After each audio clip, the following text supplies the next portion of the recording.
স্বাগত আরেকবার দেখছেন আশা বাংলাদেশ। ডক্টর সায়মা, আমরা একটু জানতে চাইব যে এই সাফল্য নারীদের কৃষিক্ষেত্রে যে ঋণ, সেটা কিভাবে আরেকটু আরো বেশি নারীর কাছে পৌঁছে দেওয়া সম্ভব? প্রথম কথা হচ্ছে যে আমরা যদি নারীর ক্ষমতায়নের ব্যাপারটা চিন্তা করি এবং কৃষির উৎপাদনশীলতা এই সব ব্যাপারেই যদি চিন্তা করি, তাহলে সবচেয়ে গুরুত্বপূর্ণ বিষয় কিন্তু হচ্ছে যে গ্রামীণ অবকাঠামোর একটা উন্নয়ন। কারণ কৃষিতে আমরা যদি electricity, road transportation, modern storage এইসব ফ্যাসিলিটিস যদি ইমপ্রুভ না করি, তাহলে কিন্তু আসলে ওই সুবিধাগুলো আমরা আসলে সেভাবে বেনিফিটেড হতে পারবো না।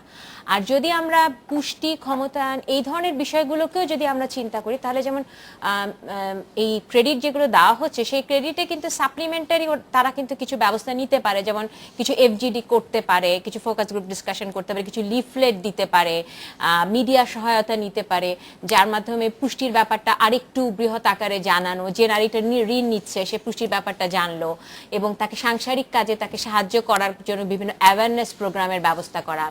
নারীদের জন্য আরেকটা সরকার যেটা করতে পারে যে বিভিন্ন ট্রেনিং প্রোগ্রাম এবং বিভিন্ন ধরনের ইনফরমেশন সার্ভিস, বিশেষ করে তারা যেহেতু অশস্য জাতীয় কাজে নন ক্রপ সেক্টরে একটা বড় সংখ্যক নারী নিয়োজিত আছেন, তো তাদের এক্ষেত্রে তাদের কিন্তু ইনফরমেশনের দরকার আছে, তাদের প্রশিক্ষণের দরকার আছে, তো এই ব্যাপারে সাহায্য করা যেতে পারে গভর্নমেন্টের তরফ থেকে।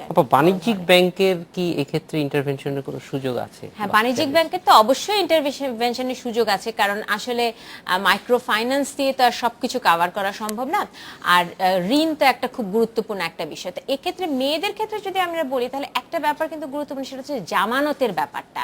কারণ যেহেতু ল্যান্ডের উপরে মেয়েদের অধিকারটা কিন্তু একটু জটিল আমাদের দেশের কনটেক্সটে, সেই ক্ষেত্রে জামানতের ব্যাপারে সরকারকে কিন্তু খুব কেয়ারফুলি চিন্তা করতে হবে যে কিভাবে তাদেরকে সাহায্য করা যায় এবং নারী উদ্যোক্তাদের সাহায্য করা যায়। এবং যে ক্ষেত্রে দেখা গেছে যে শুধু কৃষি না, ছোট ছোট ক্ষুদ্র উদ্যোক্তাদের যদি আমরা বের করে আনতে চাই, তাহলেও তাদেরকে সাহায্য করার জন্য কিছু পলিসি নেওয়া দরকার সরকারের তরফ থেকে। ডক্টর আকতার আহমেদ, আপনার কাছে একই বিষয় একটু জানতে চাই যে কিভাবে এটা ছড়িয়ে দেওয়া সম্ভব? হ্যাঁ, এটার আমি দুটো জিনিস এখানে বলতে চাচ্ছি। সেটা হচ্ছে ওটা আমাদের ইফপ্রি রিসার্চের উপরে বেস করে, যে এই একটা হচ্ছে ডক্টর বিদিশা যেরকম বললেন আর কি, যে ওই নারীর ক্ষমতায়নটা যেভাবে যত বাড়ানো যাবে, এবং দেখা যাচ্ছে যে এই ধরনের প্রোগ্রাম যেটা হলো ঋণটা হলো এই এগ্রিকালচারের উপরে ইয়ে করে টার্গেট করে এবং নারীদেরকে টার্গেট করা হচ্ছে, এটাতে হলো ক্ষমতায়নটা বাড়ছে।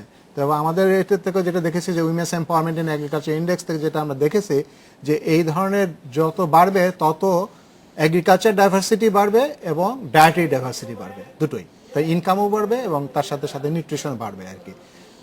দ্বিতীয় যেটা, সেটা আমাদের আর একটা রিসার্চে আমরা এখানে বাংলাদেশে, এটা আমরা ইউনাইটেড নেশনসের ওয়ার্ল্ড ফুড প্রোগ্রামের সাথে করেছি। সেখানে আমরা দেখেছি যে এই চাইল্ড নিউট্রিশন, যেটা স্টান্টিং যেটাকে বলে, যেটা কমানো, এটা খুব ডিফিকাল্ট জিনিস।